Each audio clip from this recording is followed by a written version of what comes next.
Bien-aimé, je bénis le Seigneur une fois de plus, qui nous a permis de pouvoir encore parler de sa parole aujourd'hui.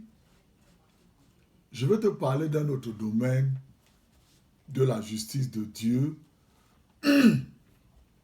qui est le bénéfice que tu as quand tu es chrétien.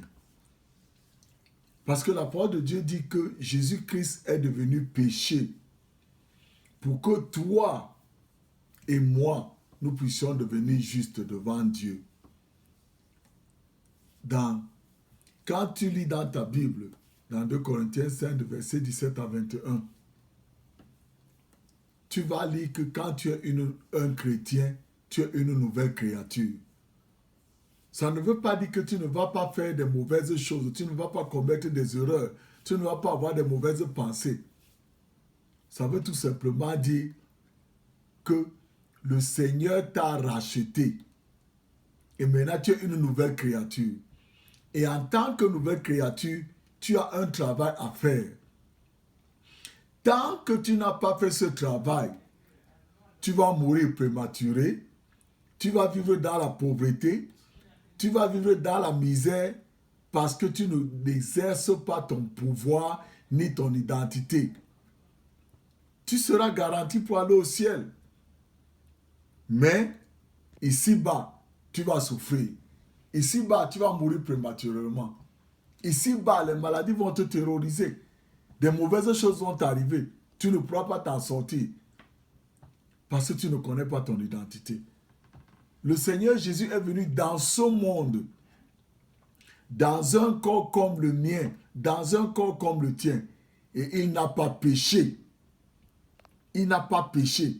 Sans péché. Mais il a pris mes péchés, tes péchés.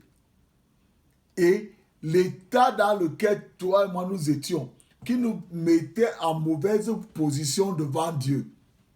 Jésus a pris tout cela. Il est devenu malédiction pour toi et moi. Et aujourd'hui, il a fait toi et moi la justice de Dieu. Ça veut dire que nous sommes justes devant Dieu. Mais qu'est-ce que la parole de Dieu te dit? Que c'est par ta bouche, Romains 10, de 10 à 11, que c'est par ta bouche que tu confesses. Si tu ne déclares pas ton identité, tu vas demeurer dans ce monde. Et tu seras comme tout le monde. Et maintenant, je vais te parler aujourd'hui d'une autre dimension de toi. Parce que Dieu est toi. Dieu le Père, Dieu le Fils, Dieu le Saint-Esprit. Et toi, l'homme que Dieu a créé à son image, Dieu t'a donné, a créé avec un esprit, il t'a donné l'âme et le corps. Et ces trois choses travaillent en avance, soit pour t'amener à la tombe, pour te détruire ici-bas, soit pour que toi, tu puisses mourir vite. Parce que la parole de Dieu nous dit quelque chose. Dans Genèse 3, 19, tu as vu que Dieu a dit au serpent que Dieu a dit quelque chose de très important. Qu'il a dit? Il a dit à l'homme qu'à la sueur de ton front, Genèse 3, 19, tu vas manger et tu vas vivre. Et après, tu vas mourir. Et quand tu vas mourir, tu vas devenir poussière. Et dans le même Genèse 3, 14, Dieu a dit au serpent que comme tu as séduit l'homme, comme tu as fait tout ce que tu as fait là, tu vas marcher sur ton ventre toute ta vie. Et tu mangeras la poussière. Donc, le serpent a un but. Le serpent a un but. De te communiquer, à voir des choses qui vont te détruire. À te faire entendre les choses qui vont te faire détruire. À te faire manger les choses qui vont te détruire très tôt pour que tu meurs, pour que tu deviennes la poussière. Mais tu peux, en tant que chrétien, renverser ces choses-là. Tu vas me demander, frère, comment tu vas renverser ces choses-là? Comme je te dis, moi, mon ministère n'est pas pour les docteurs de la loi. Mon ministère est pour les brebis. Je m'adresse aux brebis. Si tu regardes dans ta Bible, demande à Jésus de t'ouvrir les yeux pendant que je suis en train de te parler là. Ne perds pas ton temps à aller, tu es là, tu regardes. Écoute-moi bien, le Seigneur est avec toi. Mais tu as besoin de lire ta Bible. Tu as besoin d'étudier ta Bible. Parce que frère, si tu ne prends pas le temps pour lire la parole de Dieu, tu ne pourras pas connaître ton identité. Fais des recherches. La parole de Dieu dit que ton corps, voilà ce que la parole de Dieu dit. Dans 1 Thessaloniciens, verset 5, chapitre 5, verset 23, la parole de Dieu dit que le Dieu de paix vous sanctifie lui-même tout entier et que votre être, l'esprit, l'âme et le corps soient conservés irrépréhensibles lors de l'avènement de notre Seigneur Jésus-Christ. Et il dit très bien que le Dieu de paix, sanctifié, ça veut dire que qui te met à part. Qui te met à part. Ce n'est pas toi qui te sanctifie, c'est Dieu qui te sanctifie. Par le fait que tu es chrétien, Dieu t'a sanctifié en Jésus-Christ. Et ta sanctification est en Jésus-Christ. 1 Corinthiens, chapitre 1er, verset 30, te l'explique. Donc, par le fait que tu es en Jésus-Christ, maintenant, tu as une œuvre que tu dois accomplir. Je vais te dire quelque chose de très important, qu'aujourd'hui, la parole de Dieu te répète que Dieu veut que ton esprit d'homme, ton âme et ton corps soient conservés en parfait état jusqu'à ce que Jésus revienne. Donc ça veut dire qu'il y a quelque chose là-dedans. Ton corps est composé de l'esprit, de l'âme et du corps.